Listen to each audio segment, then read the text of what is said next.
On the second day after the Iowa caucus, the latest results show that Pete Buttigieg and Bernie Sanders are in a very tight race.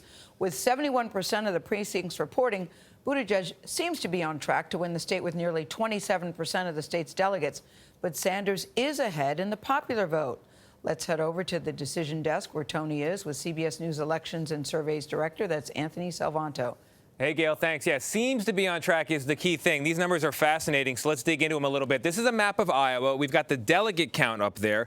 Pete Buttigieg is leading in the delegate count. How did he have a path to victory? Well, possible victory. A possible victory. Right. We've got the 3/4 in. We finally got the data. But when this came in, one of the things we saw, Tony, was that Pete Buttigieg was doing well, and we lit those counties up in blue all across. I'll show you the eastern part of the state, up here in the northeastern part where you were last week, and then across all the way through the central part of the state as well.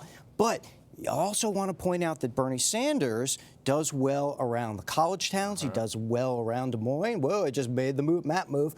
But what we did here is we saw around Iowa City. All of that adds up to that popular victory for Sanders at this point, 70% in. Now, he's claiming victory on what he's calling the first count and the second count, and he's got more votes overall. Where was he able to rack them up and how? Well, let me show you. If you zoom in on here, I'm going to switch this over to that popular vote number. Look at that. Sanders goes up. And the reason for that, Tony, is that in those college towns, in those cities, he had high turnout.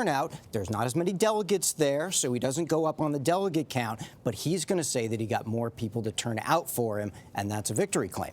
Buttigieg is the youngest candidate in the race, would be the youngest president of all time. But how did he do demographically with voters? Well, let me show you something from the entrance poll. This is when we talk to people who are on their way into the caucuses, right? Two things that stuck out to me. One is the late deciders who broke towards Pete Buttigieg, made up their mind in the last couple of days. That's the way they went. And I'll show you this, Tony.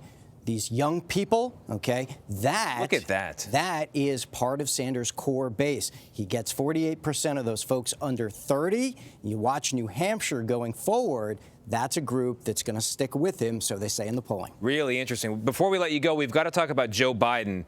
Joe Biden getting only 3% of the vote there among people under the age of 30. But let's go back to the big map. I'm going to go back to the map, and I'm going to show you this. Joe Biden's big pitch to voters is he knows how to win. He's the one who can beat President Trump, but he's looking like he's going to be in fourth here in Iowa. The place to watch right here along this line is that 15.4%. The Democrats have a threshold, a cutoff. You got to get over 15% to get delegates. So he's right on that line. We'll see if he makes it, but certainly not where he expected to be. No, not the showing he was hoping for. Anthony, as we toss back to you, we remind you 30% of the vote has yet to be counted, so this could change. But it appears that Pete Buttigieg, yesterday on our air, when he said he felt victorious, he was onto something. Yeah. All right, Tony, thanks.